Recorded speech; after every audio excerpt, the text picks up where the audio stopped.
Hi friends, एक बार फिर से आप लोगों का बहुत बहुत स्वागत है हमारे इस यूट्यूब चैनल जीके स्टडी में। दोस्तों, आज हमने मध्य प्रदेश सामान्य जानकारी का एक नया टॉपिक लिया है जो है मध्य प्रदेश में नदियाँ। मध्य प्रदेश की सभी नदियों के बारे में हम यहाँ पर बात करेंगे और एक एक करके सारी चीज़ों को इसी वीडियो में याद करने की कोशिश करेंगे।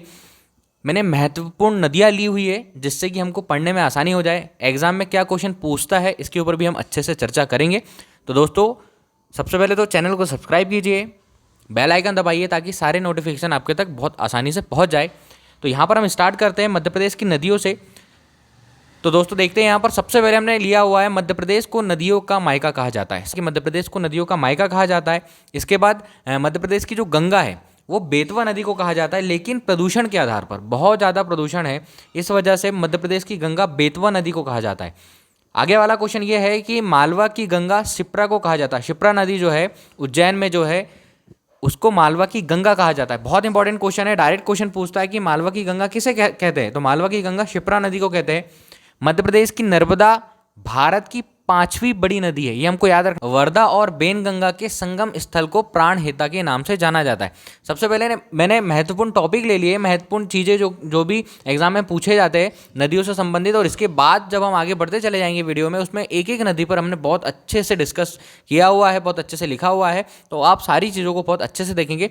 आगे बढ़ते हैं, इसमें हम मध्य प्रदेश में प्रवाहित होने वाली नदियाँ प्रायद्वीप नदियाँ कहलाती है। मध्य प्रदेश में जो प्रवाहित होने वाली नदियाँ होती है वो प्रायद्वीप नदियाँ कहलाती है। चंबल नदी का प्राचीन नाम चरमावती है। जो चंबल नदी है उसका प्राचीन नाम चरमावती है। मध्य प्रदेश में उत्तर की ओर बहने वाली नदियों में चंबल, सोन, केन और बेतवा है। डायरेक्शन भी पूछता है एग्जाम में कि उत्तर की ओर बहने वाली नदियाँ कौन सी है, दक्षिण की ओर बहने वाली नदियाँ कौन सी है।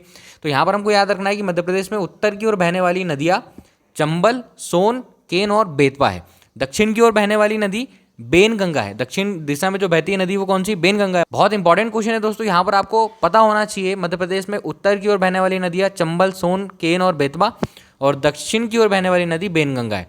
पश्चिम की ओर बहने वाली नदी नर्मदा और ताप्ती है। पश्चिम की ओर बहने वाली मतलब पूर्व से पश्चिम की ओर बहने वाली नदी नर्मदा और ताप्ती है। कई बार एग्जाम में ये क्वेश्चन भी पूछा गया है। मध्य प्रदेश का सबसे ऊंचा जलप्रपात चचाई जलप्रपात है। वाल्मीकि रामायण के बालकांड में सोन नदी को सुभागति कहा जाता है। वाल्मीकि रामायण के बालकांड में सोन नदी को सुभागति नदी कहा जाता है। इसके बाद हम आगे बढ़ते हैं यहाँ से। तो सबसे पहले हमने जो नदियाँ ली हुई है वो नर्मदा नदी। दोस्तों, इससे पहले कुछ इंपॉर्टेंट और चीज़ें हैं वो आप उसको बहुत अच्छे से सुनिए कि नर्मदा नदी भारत के उत्तर तथा दक्षिण के बीच जल द्विभाजक रेखा का काम करती है। नर्मदा नदी भारत के उत्तर तथा दक्षिणी भागों के बीच विभाजक का काम करती है। मध्य प्रदेश का सबसे लंबा बांध जो हमने पढ़ा है तवा नदी पर निर्मित है, होशंगाबाद के निकट है। और जबकि सबसे लंबा सड़क पुल सिंध नदी पर जो 2500 मीटर है, ठीक है। इसके आगे वर्धा तथा बेनगंगा के संगम स्थल को प्राणहिता, ये इंपॉर्टेंट है, वर्धा तथा बेनगंगा के संगम स्थल को प्राणहिता कहा जाता है। दोस्तों आगे बढ़ते हैं हम और एक एक करके सारी नदियों को पढ़ेंगे। तो जो जो चीज़ें हमने यहाँ पर देखी है इसको आप रिवाइज कीजिए बहुत अच्छे से। आगे भी जब हर एक नदी पर बात करेंगे तो उसमें भी ये चीज़ें आएगी। सबसे पहले नर्मदा नदी, बहुत अच्छे से याद रखना इसके बारे में सारी डिटेल। पहली नर्मदा नदी, तो नर्मदा नदी नर्मदा एक संस्कृत शब्द है जिसका अर्थ होता है खुशी का दाता, ठीक है, ये आपको याद रखना है। नर्मदा एक संस्कृत शब्द है जिसका अर्थ होता है खुशी का दाता। मध्य प्रदेश की जीवन रेखा कही जाने वाली यह मध्य प्रदेश की सबसे बड़ी और भारत की 5वीं सबसे बड़ी नदी है। नर्मदा नदी की पहली डिटेल ये है कि यह मध्य प्रदेश की जीवन रेखा कहलाती है, मध्य प्रदेश की सबसे बड़ी नदी है और भारत की 5वीं बड़ी नदी है। इसके बाद हम आगे चलते हैं। नर्मदा नदी अमरकंटक से निकलती है। ये भी पूछता है कि कौन सी नदी कहाँ से निकली है और कहाँ पर जाकर मिली है, तो नर्मदा नदी अमरकंटक से निकलकर 1312 किलोमीटर, याद रखना है इसकी लंबाई 1312 किलोमीटर की यात्रा कर गुजरात के भड़ौच के पास अरब सागर में मिलती है, मतलब अरब सागर में मिलती है। और नर्मदा नदी अमरकंटक से निकलती है। अमरकंटक मैकल पर्वत श्रेणी पर स्थित है। इसके पहले हमारा जो पर्वत वाला वीडियो है उसको भी बहुत अच्छे से आप कंप्लीट कीजिए। एक एक करके हम मध्य प्रदेश के सारे टॉपिक को यहाँ पर कंप्लीट करने वाले। नर्मदा का उद्गम स्थल अमरकंटक स्थित नर्मदा कुंड से हुआ है और पवित्रता के आधार पर इसे मध्य प्रदेश की गंगा भी कहा जाता है। पवित्रता के आधार पर मध्य प्रदेश की गंगा नर्मदा नदी को कहा जाता है। नर्मदा नदी का अपवाह प्रतिरूप वृक्षा प्रणाली वाला है। नर्मदा नदी का अपवाह प्रतिरूप वृक्षा प्रणाली वाला है। नर्मदा सर्वाधिक 1077 किलोमीटर मध्य प्रदेश में बहती है। डायरेक्ट क्वेश्चन बनेगा कि मध्य प्रदेश में नर्मदा नदी की लंबाई कितनी है, तो 1077 किलोमीटर मध्य प्रदेश में नर्मदा नदी की लंबाई है। नर्मदा नदी डेल्टा का निर्माण नहीं करती है, यह ज्वारनद मुख बनाती है। नर्मदा नदी डेल्टा का निर्माण नहीं करती है, यह ज्वारनद मुख बनाती। एक और चीज की भूगोलविद जो टॉलमी है, इसने नर्मदा को नामोदास कहा है। ये छोटी सी चीज आपको याद रखना है, भूगोलविद टॉलमी ने नर्मदा को नामोदास कहा है। यहां से हम आगे बढ़ते हैं। नर्मदा नदी पर स्थित प्रमुख बांध एवं परियोजना, जो नर्मदा नदी है उस पर प्रमुख बांध एवं परियोजना के बारे में, तो इंदिरा सागर बांध ये खंडवा में है, नर्मदा नदी पर बना है। सरदार सरोवर बांध गुजरात में है। महेश्वर खरगोन में है, खरगोन जिले, बाजू वाले जिले लिखे हुए हैं, और गुजरात जो कि राज्य है। बरगी जबलपुर, बरगी बांध जो है जबलपुर में है। ओमकारेश्वर जो खंडवा में है, खंडवा जिले में स्थित है। नर्मदा की सहायक नदियाँ 41 से भी अधिक है, ये बहुत इंपॉर्टेंट है। नर्मदा की सहायक नदियाँ 41 से भी अधिक है। दाएं तट की नदियों में हिरण, तिंदौनी, बारना, चंद्रकेसर, जामनेर, मान एवं हथीनी, कुल 19 नदियाँ है। पूरे के नाम नहीं लिखे हैं यहाँ पर हमने। बाएं तट की सहायक नदियाँ बंजर, शेर, शक्कर, दूधी, तवा, गंजाल, छोटी तवा, कूंदी, देव, कोई, कुल मिलाकर 22 बाएं तट की सहायक नदी है। ये आपको बहुत अच्छे से याद रखना है कि नर्मदा की सहायक नदियों की संख्या 41 है। और ऊपर जो हमने ये इंदिरा सागर बांध जो खंडवा में है, सरदार सरोवर बांध गुजरात में है, महेश्वर खरगोन में है, बरगी जबलपुर में है, ओमकारेश्वर यहाँ पर खंडवा में, ये भी आपको सारी चीज़ें याद रखना है। दोस्तों आगे बढ़ते हैं। यहाँ से हम, नर्मदा पूर्व से पश्चिम की ओर बहने वाली सबसे बड़ी नदी है। सबसे ज़्यादा इंपॉर्टेंट क्वेश्चन, नर्मदा पूर्व से पश्चिम की ओर बहने वाली सबसे बड़ी नदी है। दोस्तों ये बहुत इंपॉर्टेंट है जो कि हम पढ़ रहे नर्मदा नदी के बारे में। नर्मदा नदी डेल्टा का निर्माण नहीं करती या एस्चुअरी या ज्वारनद मुख बनाती, ये आपको याद रखना है। ठीक है, इसकी दिशा याद रखना है, इसकी लंबाई याद रखना है, कहाँ से ये निकली है और कहाँ पर जाकर ये मिली है, ये सारी चीज़ें आपको यहाँ पर याद रखना है। तो ये थी नर्मदा नदी। इसके बाद हम आगे बढ़ते हैं। आगे चंबल नदी। चंबल नदी का उद्गम मध्य प्रदेश में इंदौर जिले के महू कस्बे के निकट जाना पावा पहाड़ी से हुआ है। ये आपको याद रखना है, वहाँ पर सिर्फ जा पहाड़ी लिखा हुआ है, लेकिन जाना पावा पहाड़ी से हुआ है, जो समुद्र तल से 854 मीटर पर है। चंबल नदी की कुल लंबाई 965 किलोमीटर है। मध्य प्रदेश की दूसरी सबसे बड़ी नदी, चंबल मध्य प्रदेश की दूसरी सबसे बड़ी नदी है। यह नदी इटावा उत्तर प्रदेश से 38 किलोमीटर दूर यमुना नदी में मिल जाती है। यह नदी इटावा उत्तर प्रदेश से 38 किलोमीटर दूर यमुना नदी में मिल जाती है। यह नदी मध्य प्रदेश व राजस्थान के बीच सीमा निर्धारित करती है तथा चंबल कोटा राजस्थानी में भैंसरोड गढ़ के निकट 18 मीटर ऊंचे चूलिया जलप्रपात को बनाती है। तो चूलिया जलप्रपात किस नदी पर बना है? चंबल नदी पर। ये आपको याद रखना है, बहुत इंपॉर्टेंट फैक्ट है इसका। आगे बढ़ते हैं दोस्तों, यहाँ पर हमने लिया हुआ है इसकी प्रमुख सहायक नदी जो है वो काली सिंध। चंबल नदी की सहायक नदी काली सिंध, पार्वती, बनास, शिप्रा। चंबल के किनारे स्थित जो शहर है वो है महू, रतलाम, धार, श्योपुर और मुरैना। चंबल का प्रवाह क्षेत्र मध्य प्रदेश, राजस्थान, उत्तर प्रदेश, 3 राज्यों में चंबल नदी बहती है। चंबल भिंड मुरैना में लगभग 5000 हेक्टेयर भूमि को प्रतिवर्ष बीहड़ों में बदल देती है। चंबल जो है भिंड मुरैना में लगभग 5000 हेक्टेयर भूमि को प्रतिवर्ष बीहड़ों मतलब कि गड्ढों में बदल देती है। चंबल नदी का प्रदेश में 2 बार प्रवेश और 2 बार निर्गम होता है। मतलब चंबल नदी 2 बार मध्य प्रदेश में प्रवेश करती है और 2 बार वापस प्रदेश से बाहर निकल जाती है।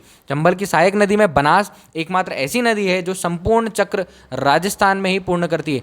चंबल नदी की सहायक जो बनास नदी है वो एकमात्र ऐसी नदी है जो पूरी की पूरी राजस्थान में ही अपना पूरा चक्र पूर्ण कर लेती है। यह राजस्थान के राजसमंद जिले के अरावली पर्वत श्रेणियों में कुंभलगढ़ के पास वीरों का मठ से निकलती है तथा रामेश्वर के निकट सवाई माधोपुर चंबल में मिल जाती है। दोस्तों हम बात कर रहे हैं यहाँ पर चंबल की जो सहायक नदी बनास है ना, उसके बारे में बात करें यहाँ पर कि राजस्थान के राजसमंद जिले के अरावली पर्वत श्रेणियों में कुंभलगढ़ के पास वीरों का मठ से निकलती है तथा रामेश्वर के निकट सवाई माधोपुर चंबल में मिल जाती है।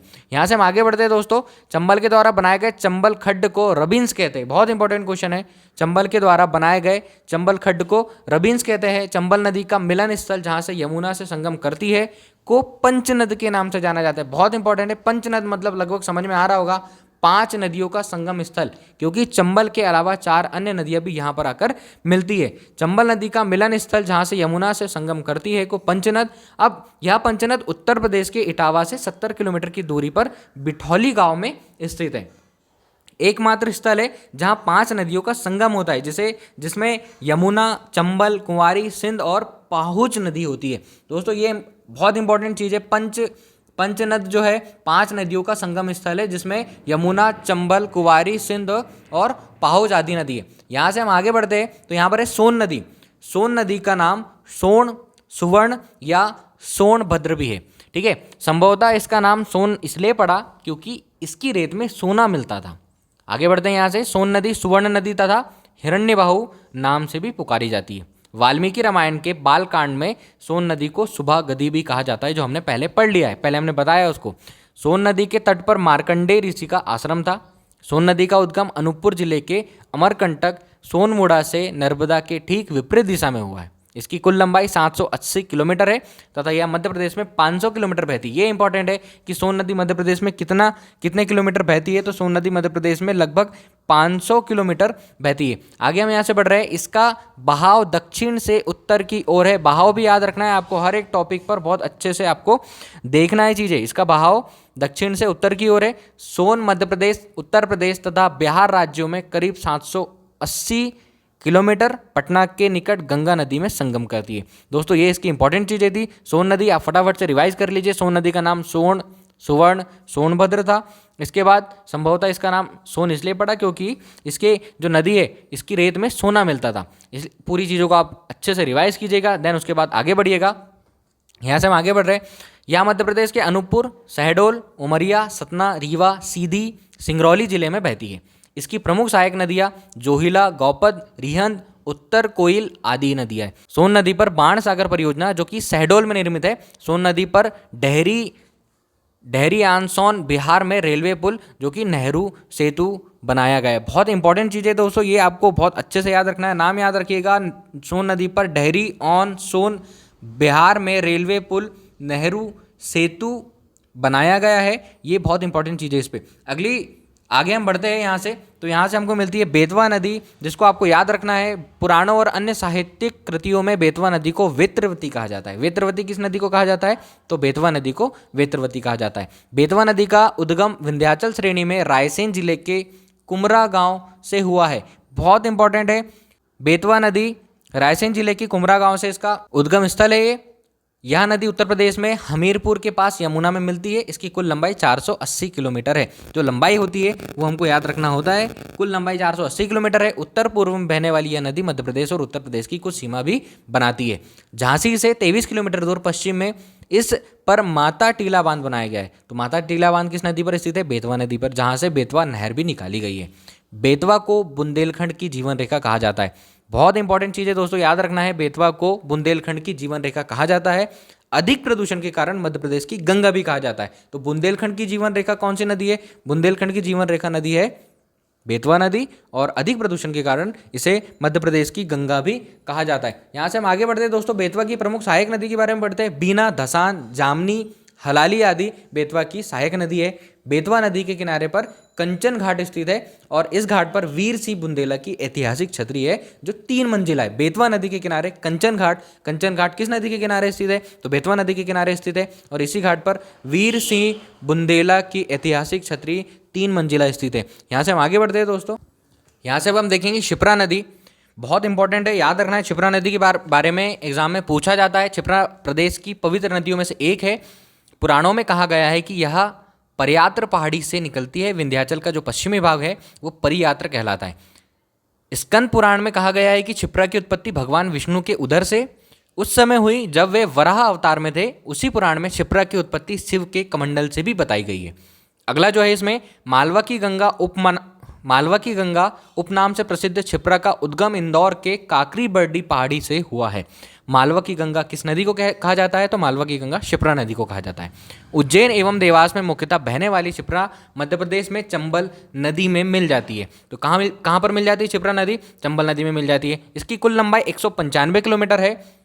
प्रमुख सहायक नदियाँ कान्हा, जिसे खान कहते हैं, गंभीर और जयजयवंती, ये इसकी प्रमुख सहायक नदी है। क्षिप्रा के तट पर सिंहस्थ कुंभ का आयोजन होता है तथा इसके किनारे कलियादेह पैलेस स्थित है। एक और इम्पॉर्टेंट चीज़ कि क्षिप्रा नदी के किनारे उज्जैन शहर एवं प्रसिद्ध महाकालेश्वर मंदिर भी स्थित है और यहीं पर रामघाट भी है। दोस्तों क्षिप्रा नदी को मालवा की गंगा उपनाम से जाना जाता है और इसका उद्गम स्थल इंदौर के निकट काकरी बर्डी पहाड़ी से हुआ है और यह वापस चंबल नदी में मिल जाती है। तो इसके बारे में आपको ये सारी चीज़ें आगे याद रखना है। आगे बढ़ते हैं। यहाँ पर हम टोंस नदी को पुराणों में तमसा कहा गया है।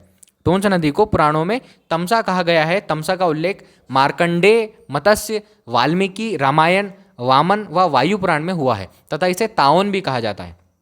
इसी का अगला क्वेश्चन, टोंस का उद्गम स्थल सतना जिले के मेहर तहसील के झुलेरी के पास कैमूर पहाड़ियों से तमसा कुंड नामक जगह से हुआ है। सतना के बाद टोंच नदी रीवा जिले में प्रवेश करती है। यह कैमूर पहाड़ियों के बीच सकरी घाटियों से बहती है और अनेक जलप्रपात बनाती हुई आगे बहती है तथा सिरसा उत्तर प्रदेश के पास गंगा नदी में समाहित हो जाती है। टोंच नदी के बारे में और जानकारी, इस नदी की कुल लंबाई 320 किलोमीटर है और यह मध्य प्रदेश में लगभग 238 किलोमीटर बहती है।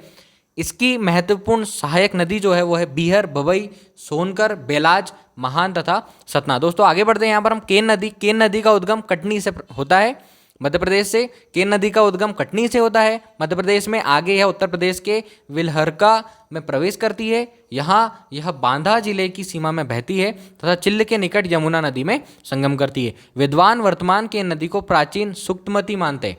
इसकी प्रमुख सहायक नदी जो है गुरवे, परवा, सनार, मिरसान, समेटी, उर्मिल काली है। केन नदी की कुल लंबाई 427 किलोमीटर है, जिसमें से 292 किलोमीटर सिर्फ और सिर्फ मध्य प्रदेश में बहती है। दोस्तों यहाँ पर हम आगे बढ़ते हैं। तवा नदी मध्य प्रदेश के होशंगाबाद जिले की पचमढ़ी में स्थित महादेव पर्वत की कालीभीत पहाड़ियों से तवा का उद्गम होता है। तवा नर्मदा की सबसे बड़ी सहायक नदी है जो नर्मदा में दक्षिण दिशा की ओर से मिलती है। यह उत्तर व पश्चिम की ओर बहती हुई होशंगाबाद जिले के बांद्रा भान गांव में नर्मदा में समा जाती है। तो नर्मदा की सहायक नदी तवा है और एक बहुत इंपॉर्टेंट नदी है। तवा नदी पर प्रदेश का दूसरा सबसे लंबा 1322 मीटर नदी पुल बना है। तवा नदी की प्रमुख सहायक नदी जो है वो है मालिनी, सप्तवा तथा देनवा। दोस्तों इसके बाद पार्वती नदी मध्य प्रदेश के विंध्यन कगार के उत्तरी पार्श्व में स्थित सीहोर जिले से निकलकर उत्तरी ढाल में बहती हुई करियाहट, कोटा, राजस्थान के समीप राजस्थान में प्रवेश करती है। राजस्थान के बूंदी जिले से बहती हुई पलिया गांव सवाई माधोपुर के पास चंबल में मिल जाती है। पार्वती की सहायक नदियों में लहासी, अंधेरी, विल्लास, बरनी एवं बंथैली प्रमुख है। पार्वती नदी को पारा नाम से भी जाना जाता है। ये आपको याद रखना है, पार्वती नदी को पारा नाम से भी जाना जाता है। पार्वती का उल्लेख महाभारत के भीष्म पर्व से भी मिलता है। पार्वती का उल्लेख महाभारत के भीष्म पर्व से भी मिलता है। दोस्तों आगे बढ़ते हैं। यहाँ पर सिंध नदी का उद्गम मध्य प्रदेश के विदिशा जिले के सिरौंज के निकट से हुआ है। यह गंगा बेसिन के अंतर्गत आती है। अगला इसका एक और इंपॉर्टेंट क्वेश्चन ये बन सकता है कि इसकी कुल लंबाई 470 किलोमीटर है। यह प्रदेश के गुना जिले लगभग 2 भाग में विभक्त करती है। गुना जिले को इसकी सहायक नदियों में कुवारी, पहुज और माहौर आती है। इसके बाद काली सिंध नदी देवास जिले के बागली से निकलकर लगभग 150 किलोमीटर बहते हुए चंबल नदी में मिल जाती है। काली सिंध नदी को याद रखना है, चंबल की एक सहायक नदी है। इसके आगे कान्हा, जिसे हम खान तथा सरस्वती नदी भी कहते हैं, खान तथा इसे सरस्वती नदी भी कहते हैं। इंदौर से 11 किलोमीटर दक्षिण की उमरिया ग्राम के निकटवर्ती राला मंडल पहाड़ियों से कान या खान का उद्गम हुआ है। लगभग 74 किलोमीटर का इंदौर सामवेर के निकट से बहती हुई उज्जैन के पास क्षिप्रा नदी में मिल जाती है। कान और क्षिप्रा के संगम पर प्रसिद्ध त्रिवेणी घाट तथा त्रिवेदी तीर्थ स्थित है। बहुत इंपॉर्टेंट है, त्रिवेणी घाट किस नदी के संगम पर स्थित है, तो वो है कान और क्षिप्रा। कान नदी कान का अपभ्रंश है।